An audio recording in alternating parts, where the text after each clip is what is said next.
execution thing, an effort thing, adjustment thing? We didn't make a shot.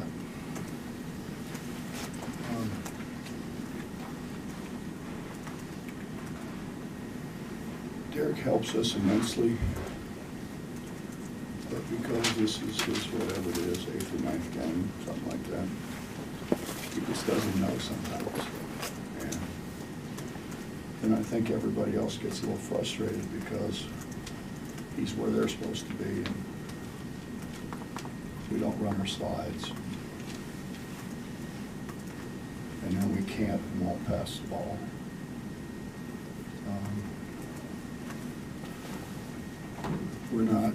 We got maybe 2 guys who can drive it, straight line drive it, the rest of our guys can't. That's okay if you move the ball, you get people closing out, you know, too high, too low. You can still drive it, but you gotta move the ball, you gotta make that move. We just don't, we don't move the ball.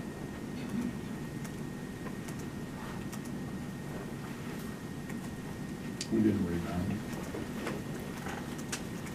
When we've had bad games before shooting the ball, but we've always rebounded. We didn't rebound it at either end.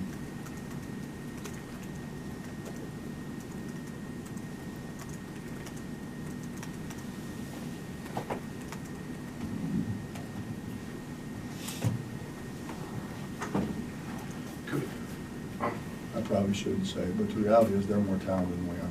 And so we have to do things right. And we didn't do things right. And when you aren't as talented as other people and they don't do things right, it's not going to be a good outcome for you. We've always been fine because we have done things right.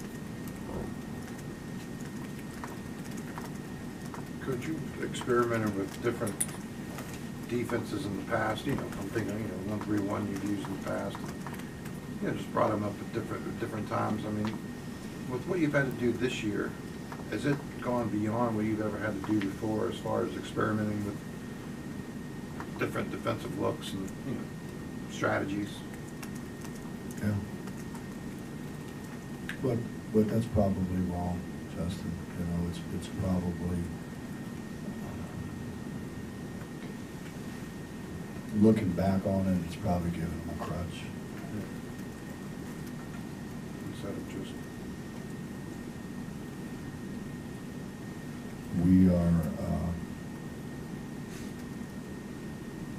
we just don't guard. We don't play with a lot of intensity.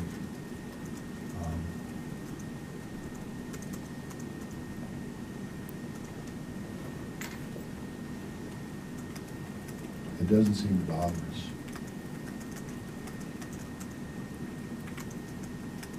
I used to have a rule that if you got beat and you weren't pissed off, you went and ran for the rest of practice, or if it was a game you didn't play anymore.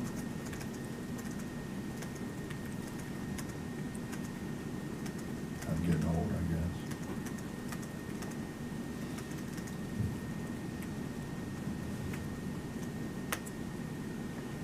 It is an awful lot to overcome, though, to have the defensive player of the year last year, and he's gone.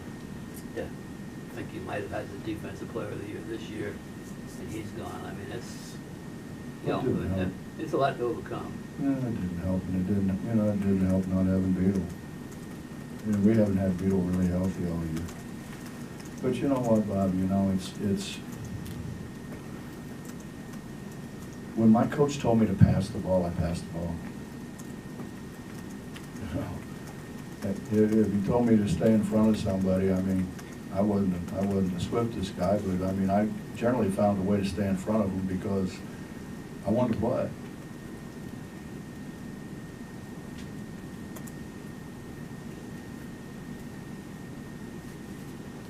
Texas with 8 dunks in the second half. Is that one of the more troubling things about this game, just the ease that they were able to attack the rim? That's embarrassing. I mean, I was embarrassed. I'm not sure our guys were embarrassed. I was embarrassed.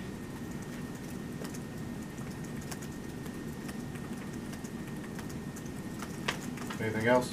Yeah, Bob, I was just listening to your answer to Justin about the defenses and how I think you said it gave him a crutch. Yeah, I just Said it may have. May have, okay. But going back to the beginning of the year, you said that you kind of backed off a little bit in the defense, and that might have set a tone early, and didn't maybe push them as hard as you want. Is something small like that branched out? Or am I putting not two and two together here, connecting false things?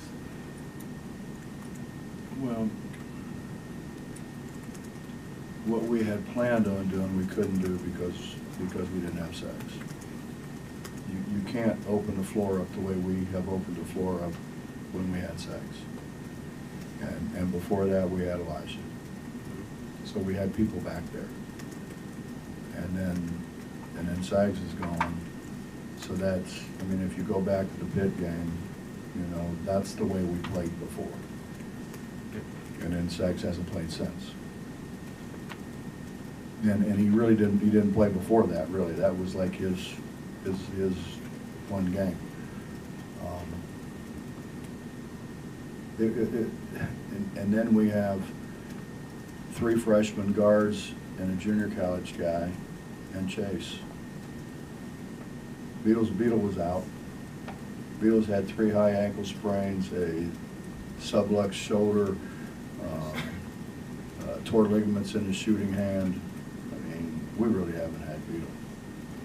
So you're talking about a whole bunch of guys that have never been here before. And so you kind of count on the front line who has been here. And then when you lose Sags, and then Derek comes in, kind of midstream, and now you got East and West and Lamont, and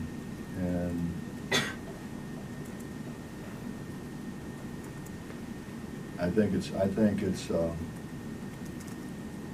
frustrating for them sometimes because they don't get the ball where they used to get the ball, and get the ball when they're open sometimes, and it's a lack of understanding. So I guess what I'm trying to tell you is we had a whole lot of things to do with our perimeter that we probably try to do. You go offense and you go against a man, you go against a switching man, you go against a sagging man. I mean, there's a lot of things to cover. And that doesn't count zone and presses and half-court traps and different kind of zones, be it a 1-2-2, a 3-2, a 2-3, a 1-3-1. And if you don't cover it, then it's your fault when you lose, when somebody throws it at you and your guys have no idea. So what I'm trying to say, I guess, is we had a whole lot to teach 3 freshmen and a junior college guy. Split the practice time toward that. Split the practice time toward that. Just needed to. Well, you put the practice time trying to do a little bit of everything. But I mean, we've gone 3 hours a day. I mean, I cut it back lately, but I mean, we've gone 3 hours and you don't feel like you got enough done.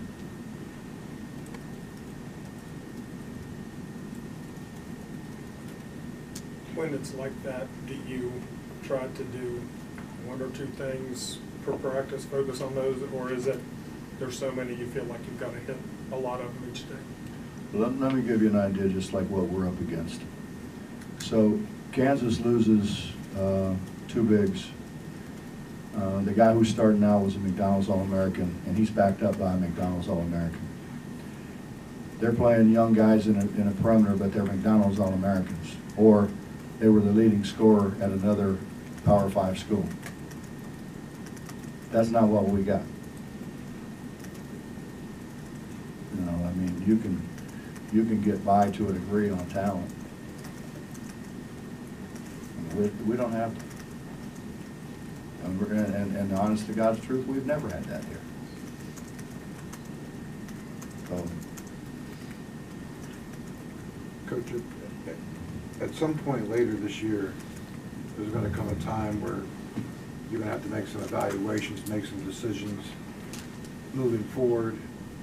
Does it become more difficult evaluating these guys in the sense that this season, kind of like you said, it just wasn't what you had wanted in the sense that, you know, Sagaball didn't play, Beto hasn't been healthy, so does that make evaluations tougher on, you know, on what you have moving forward? I don't think so. Okay. You still have practices, you still have.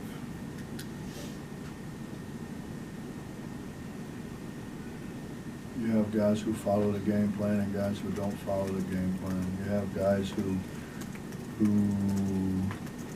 really compete and guys who don't compete. You have guys who make excuses and guys who try harder. I mean, Right. I think that's,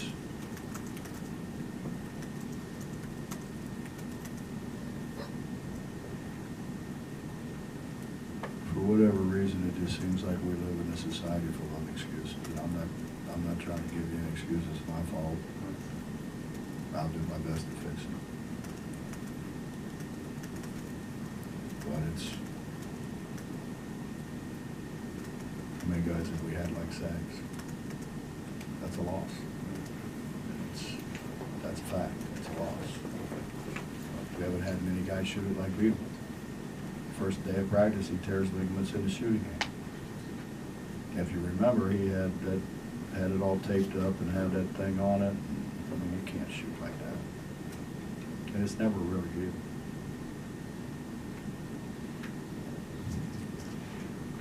Anything else? Coach, what happens now, moving forward? Well, we try to win some games. We're not gonna quit.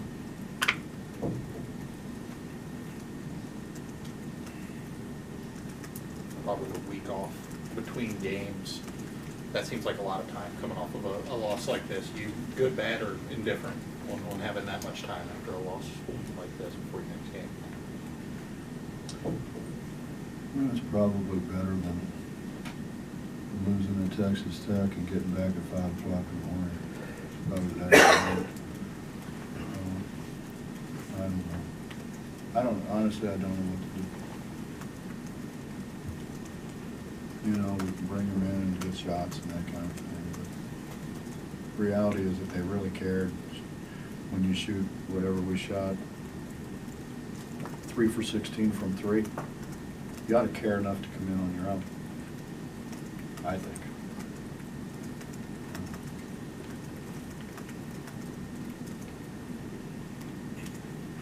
You know, for years and years and years, this was it, you know. And you had phys ed here, and then until noon, and then you had women's volleyball and women's basketball and men's basketball and wrestling and gymnastics, and this was the recreation center before they built the rec over there. So, I mean, you had to be pretty creative to go find a place to work on your game. Now we have the best place in America. There's no excuse. I shouldn't have to make them come in and shoot. They should want to do that on their own. You know, you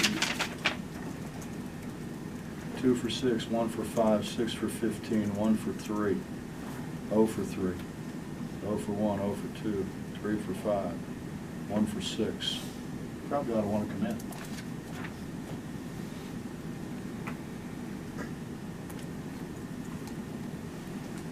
Coach, thank you.